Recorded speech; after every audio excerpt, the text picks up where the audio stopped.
India. I arrived there with my wife at the end of December 2008. While there, I met Professor Radha, Professor Amar Singh. Through them, I met the Vice Chancellor Singh, and all three of us met Dr. Wang, Xin Wang, and through her good offices, here we are in Taiwan. It's an amazing set of coincidences, providential organization. I'm very pleased to have this opportunity to speak with you today.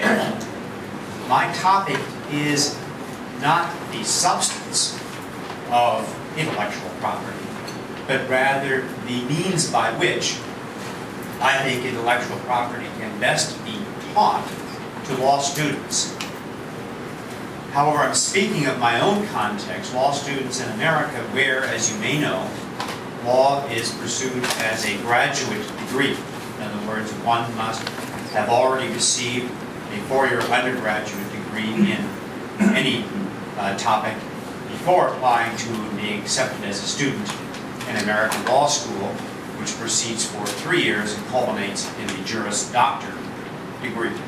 Now, of course, in America, there is also the Master of Laws, the LLM degree, and my university offers one of those in American Legal Studies, and I would encourage any of you who might be interested in pursuing further legal studies in America to take advantage of our university's opportunities in that. In any event, back up to, I believe, one more? Yeah, no, one more yet. Back up. This will be my...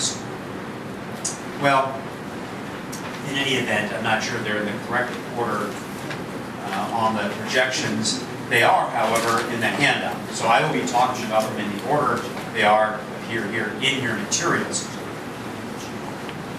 Property, as a topic, is studied in the American legal curriculum in the first year. Some American law schools pursue the topic of property with one intensive single semester course. Others, like our law school, pursue it, that's the one where I'm starting, pursue it as a one-year course spread over the course of 2 semesters. In most American law schools, including ours at this point, property is divided into 2 primary fields: personal or movable property, and real property or immovable property.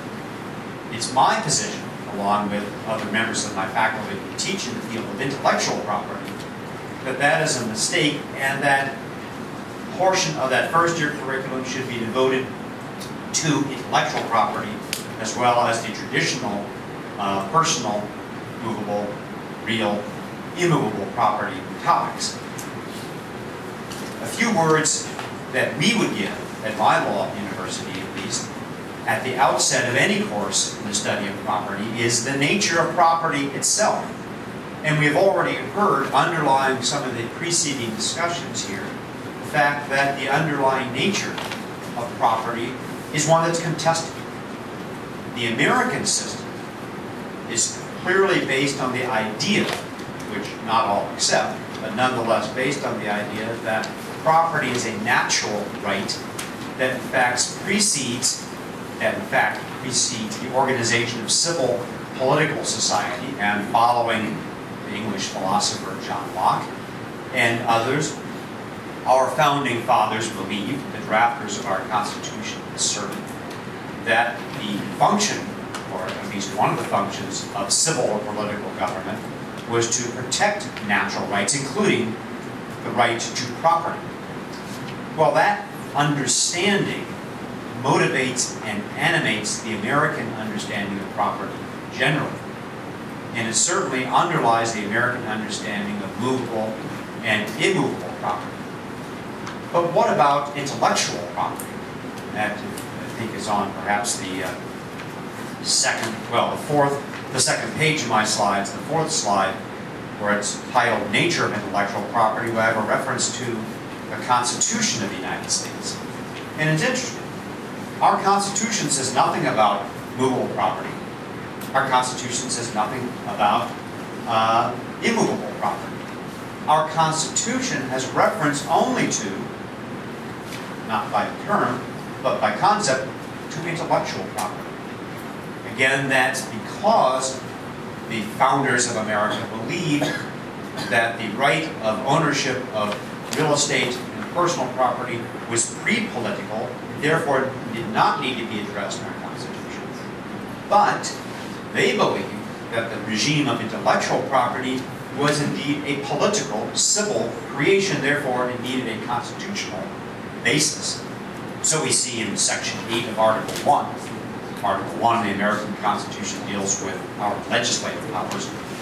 It says that Congress shall have the power to promote the progress of science and useful arts by securing for limited times to authors and inventors the exclusive right to their respective writings and discoveries. In other words, copyright and patent law were part of the constitutional inheritance of America.